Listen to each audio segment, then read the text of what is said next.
Long way to go to score the Grey Wolves into oblivion. A column by Fréderike Geerdink. That it was the Netherlands that kicked Turkey out of the European Championships, well, I shrugged my shoulders about that. I'm not a dedicated Dutch team supporter and nationalism is just not my cup of tea. But maybe, just maybe, as disgusting as it was, the Grey Wolf sign Turkish player Mergi Demiral made brought us something good. Exposure of the fascist ideology that keeps Turkey in its grip. But before we get serious, let me highlight the ultra-happy masses of Kurds that flooded my timeline after Turkey lost 2-1 against the Netherlands.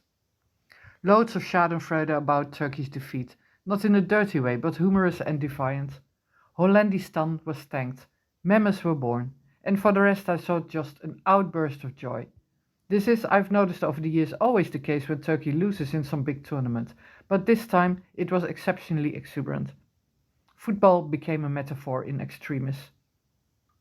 Demiral may have thought he would get away with the Grey Wolf sign that he made with both his hands after his second goal against Austria earlier in the tournament.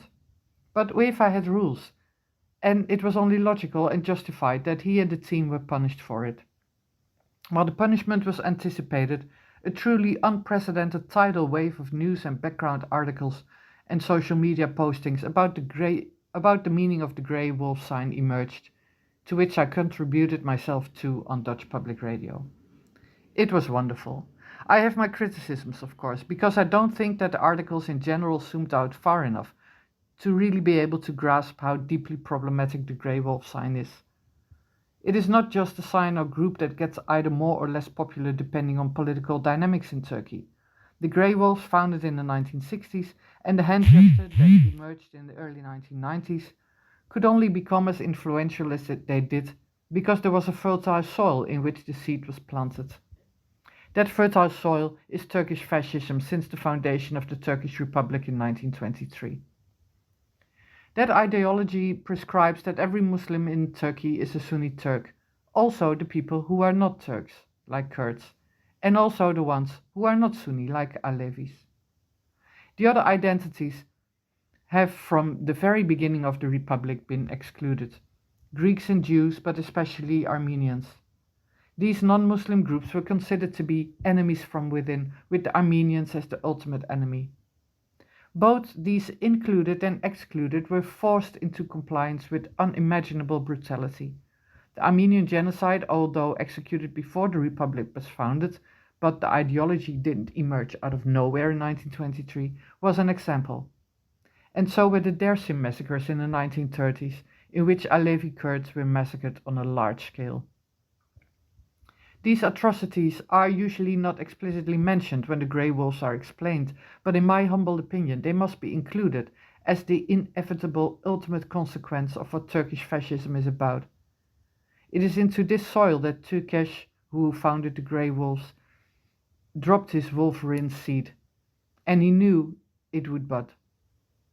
Later mass murders, like those in Maraş and Sivas, are branches of the same tree. Demiral made his hand gestures on the very day the Sivas massacre was commemorated. Imagine that.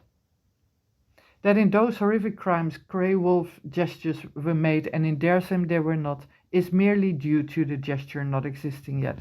The ideology was well alive.